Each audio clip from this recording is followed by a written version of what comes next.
Howdy there, Isaac here. This story started with a fledgling General Blue figuring that the Red Ribbon Army may not be the right place for him. Last we left off, Blue was fighting in the latest tournament, though that may be the least of his worries soon. What if General Blue survived? The story starts now. Tien and Blue made their way into the ring, both eyeing the other and promising to win this thing. Once the bell rings, both fighters rush in and begin throwing hands at blinding speed. Everyone aside from Shen, Roshi, and Krillin can't follow the fight as both warriors slowly ramp up their speed until they're going all out. Tien's desperately trying to prove that he's better than this random schmuck who he's never even heard of, but Blue is hanging in there. However, for as powerful as Blue seems, Tien is such a formidable opponent that he can't even focus on using his telekinesis, though that doesn't mean his psychic senses aren't active. While he can't exactly read minds very well, he can sense a great deal of anger and angst within Tien, as if a great conflict were brewing within him. So, this must be why Roshi quit his match. He sensed this as well. Well, in that case, Blue would finish what the Turtle Hermit started. He kicked Tien away, then quickly used his telekinesis to float atop a tile, looking down at his opponent in an effort to infuriate him. "Was that all you had? You could hardly call that a fight. Goku gave me more trouble than that." Blue summoned forth as many tiles as he could, throwing them at Tien, who easily dodged. "Just you watch, I'll defeat you and prove the Crane School's superiority." Tien launched a Dodon Ray right at Blue, who went to dodge, though he felt a psychic attack hit him at the same time. Being attacked both physically and mentally caused the ex-general to falter mid-flight, allowing the Dodon Ray to hit his shoulder. Tien, capitalizing on this, immediately rushed his opponent and began landing several combos on him. In fact, it seemed that whenever Blue tried to fight back or block, he suddenly froze up or was slowed in some manner. Finally, Tien starts to slow his attacks and looks over to see Master Shen holding an injured and barely awake Chaozu. Blue, losing it under all this pressure, unleashes a massive wave of psychic energy, nearly pushing Tien out of the ring and flinging Chaozu out of his mind. The ex-general points towards the pale earthling and orders him to stop interfering, to which Shen chimes in. He tries to gaslight Blue into thinking it was all in his head, a bit of psychological warfare on Tien's part, but he fails to realize just how powerful a psychic the general really is. Tien then joins the chat, yelling at Chaozu and Shen to stop it. The Crane Hermit is about to gaslight his own student, but the Triclops shuts this down immediately. "For the honor of the Crane School, for my honor, let me fight this alone. I need to finish this on my own terms." Guess you do have some honor, huh? Blue said, a small smirk on his face. "Please, I may not be a killer or cheater, but you're still my enemy in this ring." Tien rushed Blue. However, as the two fought on, he soon realized the general was more than his match. Despite taking a beating from the Triclops, Blue managed to completely block or parry all of his moves now, and soon began finding cracks in his defenses to strike at. Tien found himself being pushed back, right onto the edge of the ring, though luckily the tiles had already been destroyed there, so he didn't have to worry about them. The Triclops managed to kick Blue away and perform his Four Witches technique, conjuring a second set of arms, though this doesn't stun Blue as much as he'd prefer. The Psychic, now at long range, used the little tiles he had left to distract Tien, before using telekinesis directly on the Triclops himself. He's flung right into the tournament wall, destroying it, before being lifted into the air and flung into the ring itself. The Crane School student is absolutely livid, realizing that Blue might be able to win this without even throwing a punch, though he then notices how tired the psychic is. That's it. Using telekinesis on such a powerful opponent must be draining, so it's not something he can use multiple times. The Triclops charges forward once more, this time able to land a couple hits, though Blue quickly recovers and begins fighting back. Despite being tired and Tien using the Four Witches technique, Blue was able to handle him just fine. This further enraged the Triclops, causing him to fly up into the air and use his ultimate technique. He didn't think it actually hit Blue, but if he had to use telekinesis to float, it'd tire him out sooner than it did Tien. Both fighters end up in the sky, though Blue does have a harder time flying unassisted, unlike his opponent. There, without a ring, whoever lands first loses, and you can't fly properly, can you? You know, you're probably a better martial artist than I am, but there are a few things Shen didn't teach you. Like what? How to push yourself past your limits! Blue lifted both hands into the air before slamming them down towards the earth, forcing Tien closer to the ground. Now both fighters were falling, with Tien only meters ahead of the general. However, whenever he tried to fly higher, a sudden force shoved him back down. Blue had stopped trying to fly, focusing all his energy into his telekinesis, though Tien was fighting back hard and slowly inching closer towards him. Well, as long as no freak accidents occurred, Tien should hit the ground first, meaning Blue could use a different ability. He looked directly into Tien's eyes, paralyzing him, an ability that was more taxing, but foolproof. Now all he had to do was keep his eyes open, something that became harder once the ground came into view. As the seconds ticked by, Blue felt ever more exhausted, his eyes feeling as if they had weights atop them. Just seconds before Tien smacked the ground, a truck hits Blue, knocking him out instantly. Tien hits the ground at the same time as his opponent, though, making this fight a draw. The crowd cheers from afar, and whilst Roshi would have preferred that Blue win, he saw no problems with the draw. Besides, that meant he'd get to see another great fight. However, once Blue and Tien recover, the general withdraws from the tournament, making Tien the winner by default. This upsets the various martial artists there, especially Goku and Tien, though Blue feels there's no need for a conclusive winner.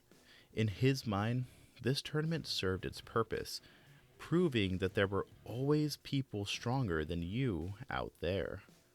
He thanks Tien for the good fight before starting to walk off, but the Triclops then offers to buy everyone dinner, and, well, who would pass that up?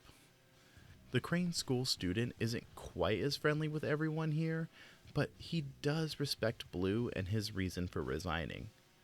Thankfully, Goku never gets his Dragon Ball or Power Pole since he didn't get knocked out this time.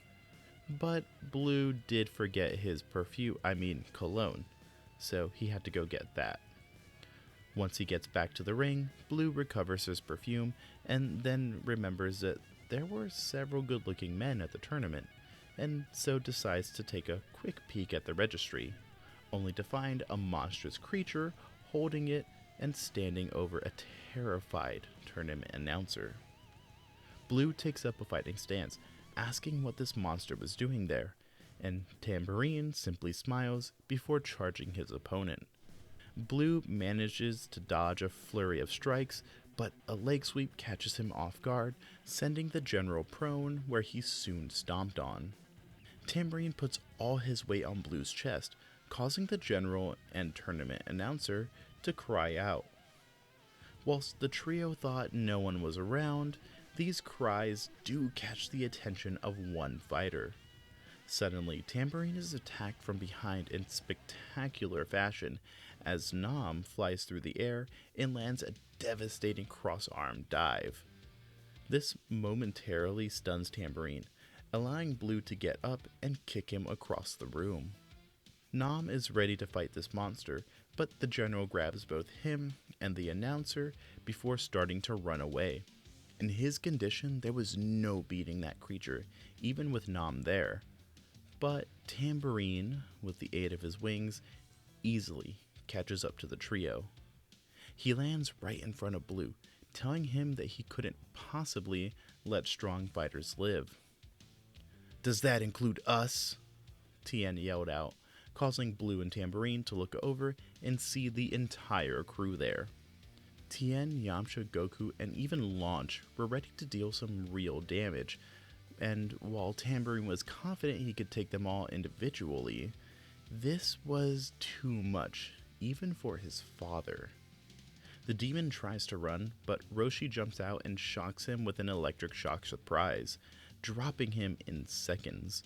The others wonder what or who this is, but Roshi then goes on to explain King Piccolo's origins, and that this is one of his sons.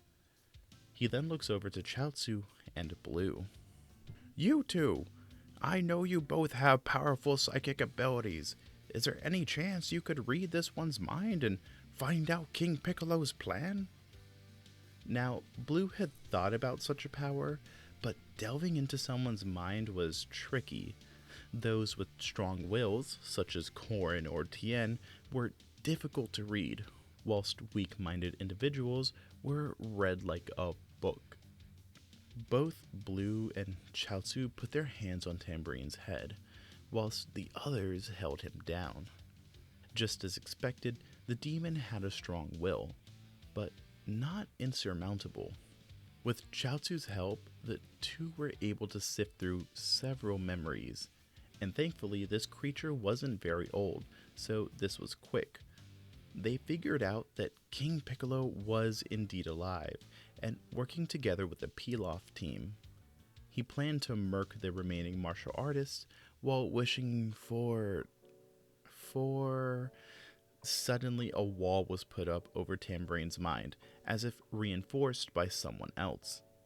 Then a voice boomed within their connected minds. "Tambourine, you let the enemy capture you. How disappointing. It seems you'll have to be replaced." The image of King Piccolo flashed within the psychics' minds, terrifying them as a brief assault forced them out of Tambourine's mind. On the outside, both Chaozu and Blue fell onto the ground, gasping for air. They could hardly believe someone with such an iron will existed. But now, they had a taste of just how powerful King Piccolo was. Tambourine was fighting erratically to free himself from the Z fighters, whilst crying out for his father, though it seemed like he had been cut off like they were. "Well, did you find anything? Just what did you say?" Roshi grabbed Blue's shoulders with surprising strength. It was confusing, but I think King Piccolo sees all martial artists as threats, and especially us now. He also wants the Dragon Balls for some reason, but I couldn't see exactly why. Chaozu backs us up with his own account of what they saw. I say we split up. I'll hunt down King Piccolo, while you guys warn the others and hunt down the Dragon Balls." Everyone offers to go with Roshi, though he refuses at first, only relenting when he sees everyone continue to argue with him.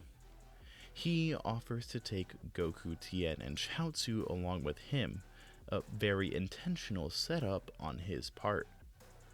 Yamcha and Krillin offer to find the other fighters, whilst Blue, Bulma, and Nam track down the Dragon Balls.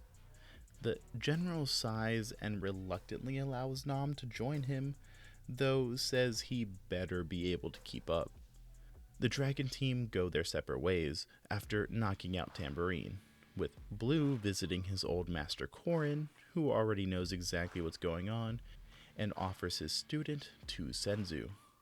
The psychic eats one to replenish his strength before joining Nam and flying off to find the Dragon Balls.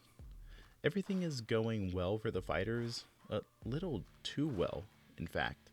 Aside from the 4-star ball and Yajirobe's, the fighters have gathered 5, whilst King Piccolo hasn't made a move since they captured Tambourine.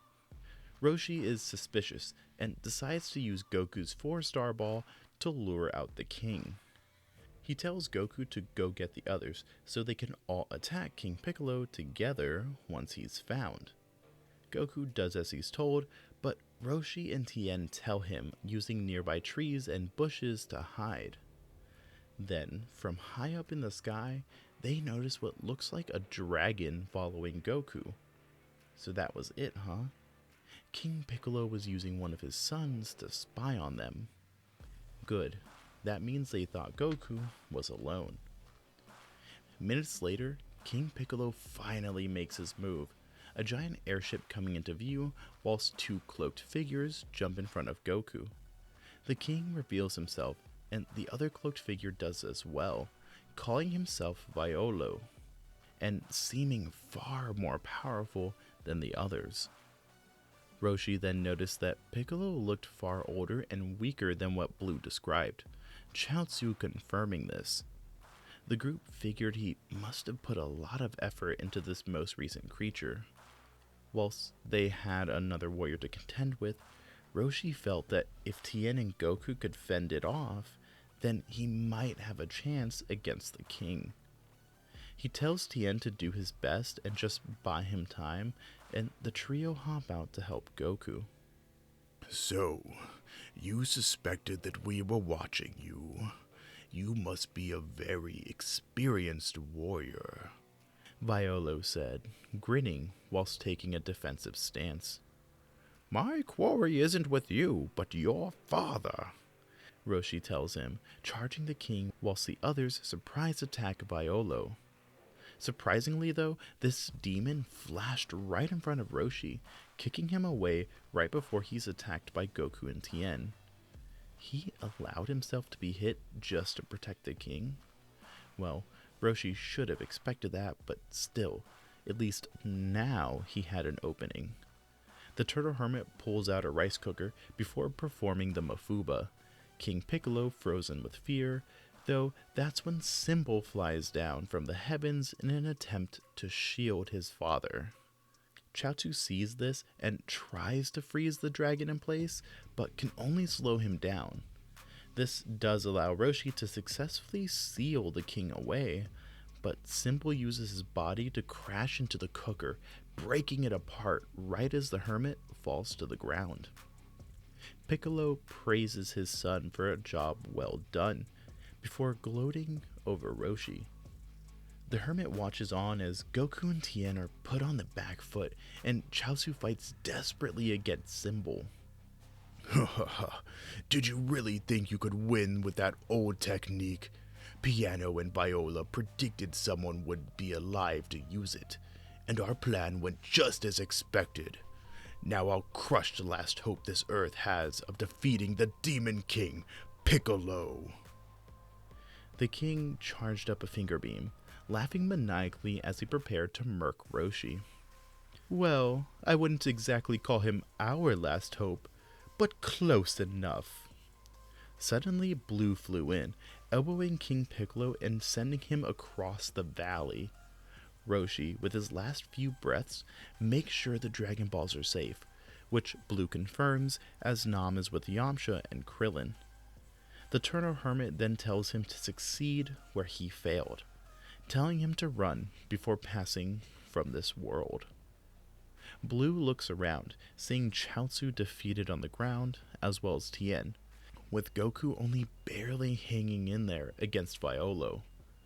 The psychic decides to use his telekinesis to fling all 3 demons into a nearby cliff, then once more to pull the others towards him. Blue holds everyone together before flying off as fast as he could. The general didn't enjoy running, but right now, what they all needed was a tactical retreat. Besides, King Piccolo was fearsome, but that other demon, the one Goku was fighting, it was a monster all its own. But that is where we're going to be leaving things off for right now. If you enjoyed the video, I'd appreciate it if you paralyzed the like button, or maybe even read the subscribe button's mind. Wait, actually, maybe you don't want to do that. That thing is pretty evil. Anyways, thank you guys for getting to this part of the video. Most peeps kind of just drop off at this point, so I've been making the outro shorter for all of our sakes. But speaking of not short things, I should get to editing this part. You guys have a good day or night wherever you are. That's it for now. To you from 1 week in the future. Bye bye.